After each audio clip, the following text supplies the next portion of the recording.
Monster Hunter has been around for 21 years now, evolving from the first one on the PlayStation 2 to Wilds. And, like with any project that's been around for that long, it has evolved throughout the years. Mechanics change, get streamlined, and any rough edges do eventually get sanded out over time. The main issue we have is, what if you like those rough edges? Monster Hunter was known for its clunky, brutal game feel. With Wild's release, I keep seeing discussions pop up all over the place about Wilds being too easy. How, by making it accessible, it's ruined that old game feel. But is that actually the case? Is Wilds really a sign of a series that has lost its identity, or is it the same game just singing a different tune? That's what I plan to look into in this video. But before we talk about Wilds, we should probably talk about the original Monster Hunter games first. The original Monster Hunter was brutal. It was slow, deliberate, and punished people for being impatient with a good slap across the face. It added more mechanics to the mix, changed control scheme from using the right analog stick to attack, thank Christ for that. It even added underwater combat, before swiftly removing it because people are weak. The swimming was added to create more verticality during the fights, as originally you were just on one plane. The developers were hoping that, with the added swimming, fights would be more dynamic. For some people though, this felt a bit slower paced, so with the fourth game, they took a look at this system, and instead of you swimming through water, you now climb on pretty much everything. They also expanded the weapon pool time and time again. Not that it would stop longsword users, they'll never change their weapon, flinching other people be damned. The main gameplay loop was focused on hunting monsters, large to small, using materials gained from the monsters to craft more powerful gear, so you can then hunt even more monsters, either solo or with friends. Combat for these encounters is fairly slow paced, nothing like action games that came out around the same time. If you attack, you are committed to that attack. Swing your weapon and the monster moves, well, you're committed to that attack now. Need to heal up after getting punched by something that is basically a building with legs? Well, you need to do this little flex animation afterwards, otherwise the healing won't count. Need to sharpen your weapon after use? Well, I hope you like crouching down to slowly sharpen it, hoping no monsters notice and take a chunk out of you. Been fighting a monster for 10 minutes, only for it to run off before you can finish it off? Well, I hope you paintballed it. Otherwise, you're going to be going across the entire map just to try and find where it ran off to. This wasn't just difficulty, it was a rhythm to the gameplay. Monsters attacked, you dodged, then countered, like a turn-based RPG but with way more teeth. Mistakes hurt, there was no hand-holding and no shortcuts. Despite all of this though, it had a charm to the gameplay. I've been on this ride since Tri came out on the Wii. I was so excited to play it back then, never touching the franchise before. I played it for about a week and then my Wii died. Not the best of times, but when I got the Wii back finally, I went straight back to it. Something about the gameplay hooked me. It was clunky, sure, but not in a bad way.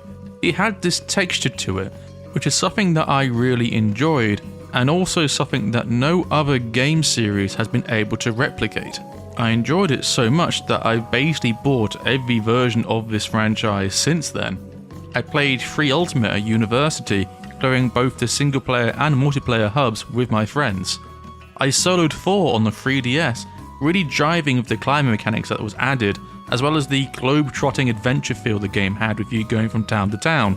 Generations Ultimate was a fantastic party, celebrating the franchise up until then.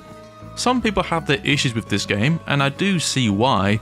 Some monsters did unfortunately get kneecapped, Legiacris being a major one. Half its moveset required it to be underwater, and since that wasn't in the game, it basically meant you had half a fight. Don't worry though, you're still my favourite.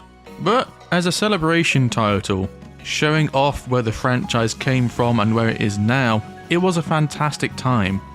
Going from towns of the series past, some of which I never even made it to the West, made it feel like this grand send-off of Monster Hunter of old, and fans were looking forward to see what the next installment of this franchise would bring. And then the Monster Hunter World trailer hit, and changed everything. it was like nothing we've ever seen. The franchise was only on systems that were fairly weak hardware-wise, graphics not really advancing much past the Wii. So seeing a Monster Hunter game look this good on modern systems was jaw-dropping.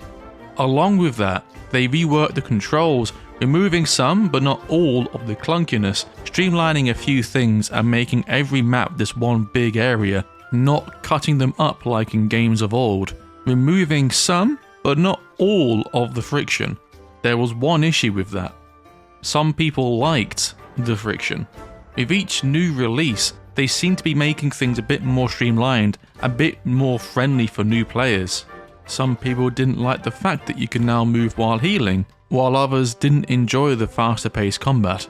While others were worried that this was the start of a departure of what made the franchise, well, itself. In Rise, they added the wire bug, a fun mechanic that made you zip here and there and everywhere. However, it could also be used as a get out of dodge maneuver when you've been hit by a monster. Along with this, tracking the monster itself became a non-issue because they were just there on your map at all times. At least in World, you had to track the monster first.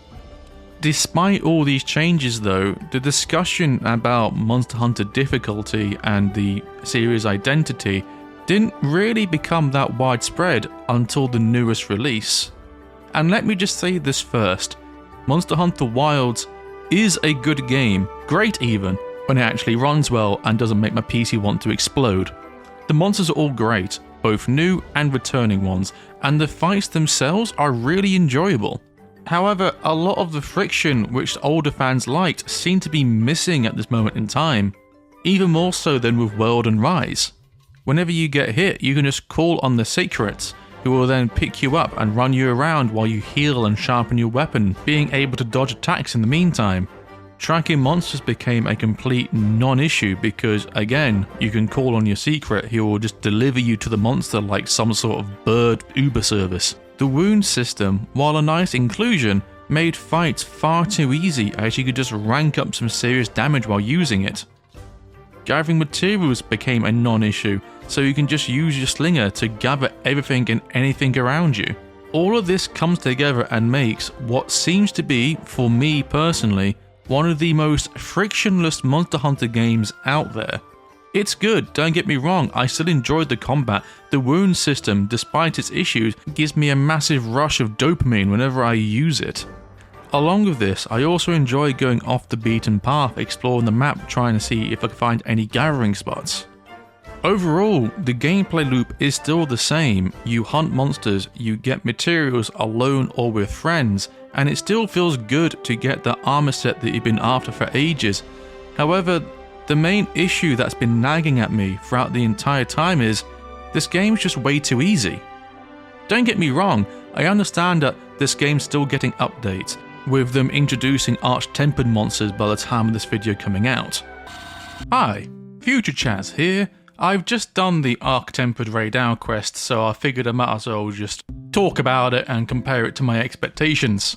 It's a good fight. It caught me off guard one or two times with its new attacks, and I did cart once or twice, mainly because I was getting cocky. However, I still feel like this is what the tempered version of the monster should have been. That being said, I'm still looking forward to more arc-tempered monsters in the future. Anyway, back to the video. However, despite that, I breezed through this game, not really needing to upgrade my armor save for one or two times when I just wanted a different look. Some monsters were a challenge, yes. However, despite that, I never had to restart a quest after carting 3 times. I never had to spec my gear to give me an edge over the monster, and I never had to take elemental weaknesses into account throughout my entire time playing this game. Sure, if I do that, the monster will die quicker, but the time to kill is so short anyway when compared to previous games that I don't really see much of a point.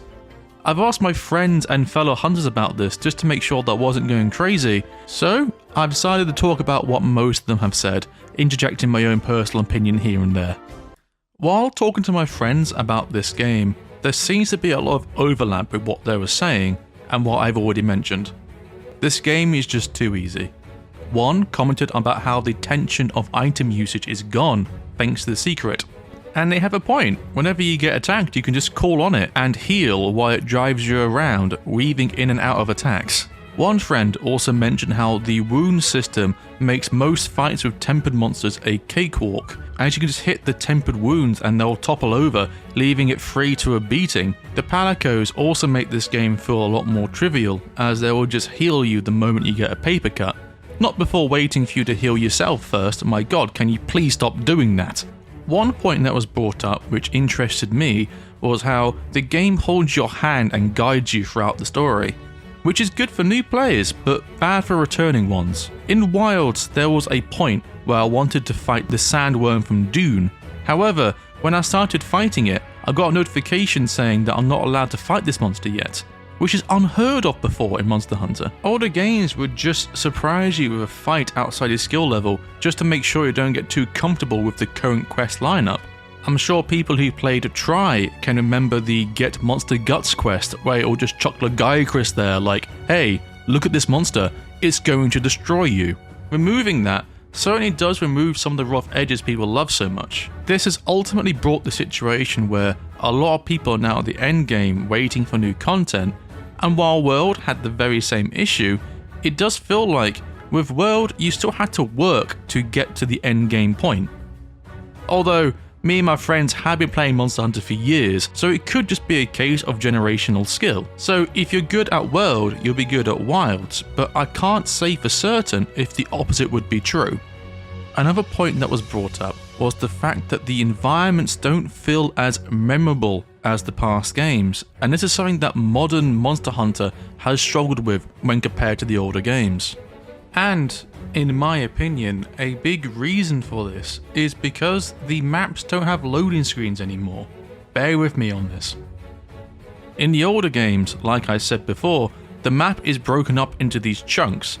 You go from area to area hunting whatever monsters are there, or you can use it as an escape if a monster is giving you grief and you just want to sharpen your weapon or heal up. One thing that these areas did well was give you this sense of scale.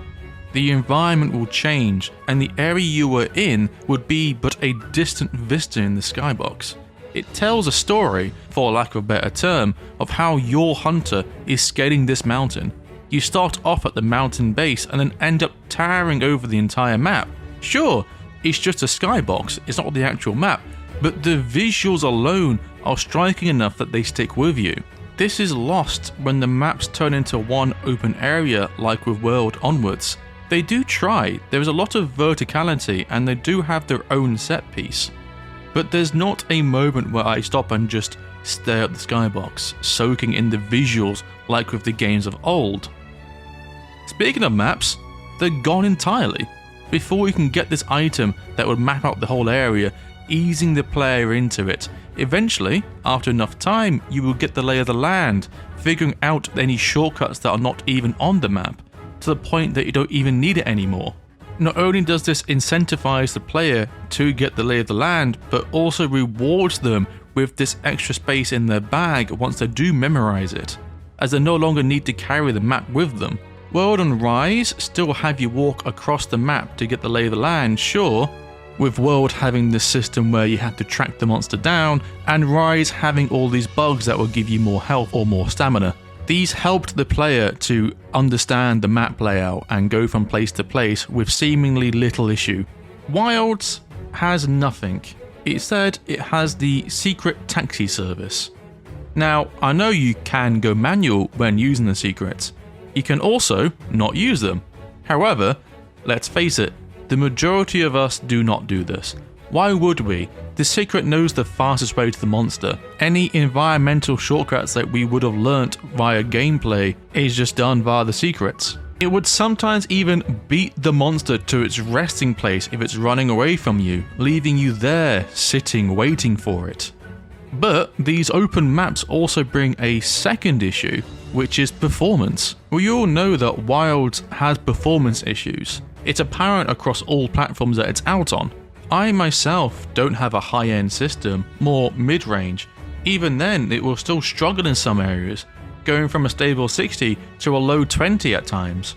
Older games got past this issue thanks to the patchwork map design. You didn't have to render to keep tabs on the entire map because you didn't need to.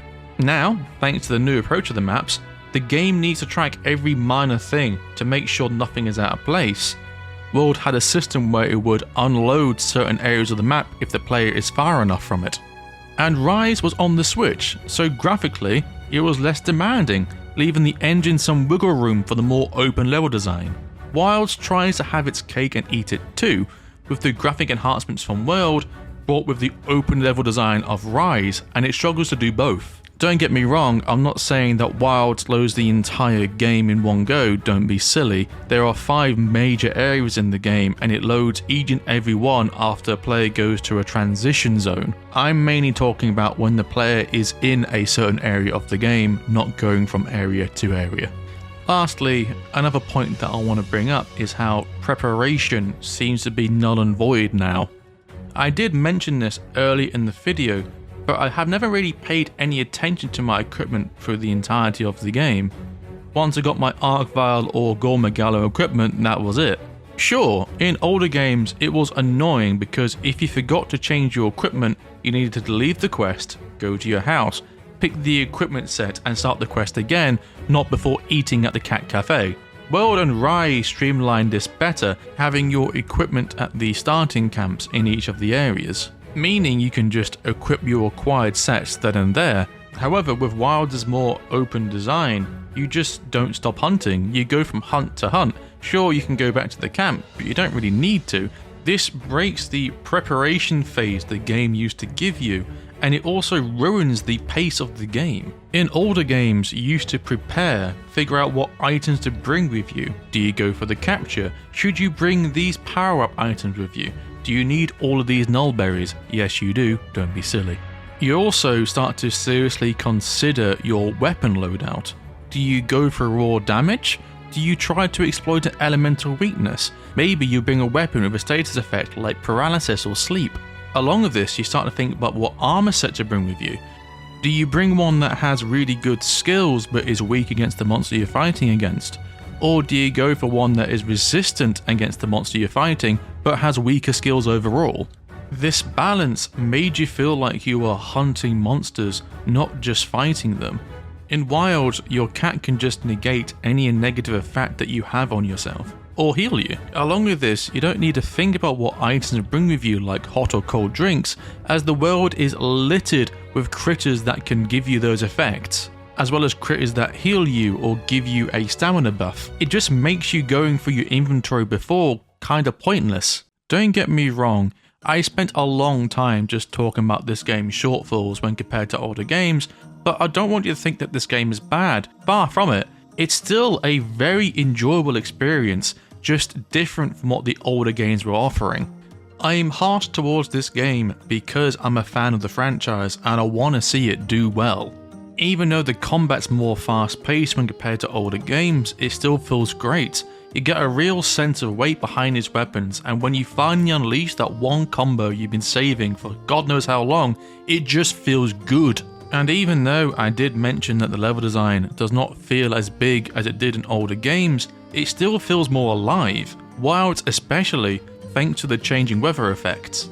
The smaller details like the random critters that litter the landscape, to the bigger monsters' bodies decomposing after killing them, even going a step beyond that and making it so some items could only be collected off these larger monster corpses after a while. Some monsters even defecate, and then you can pick up that and use them as dung bombs.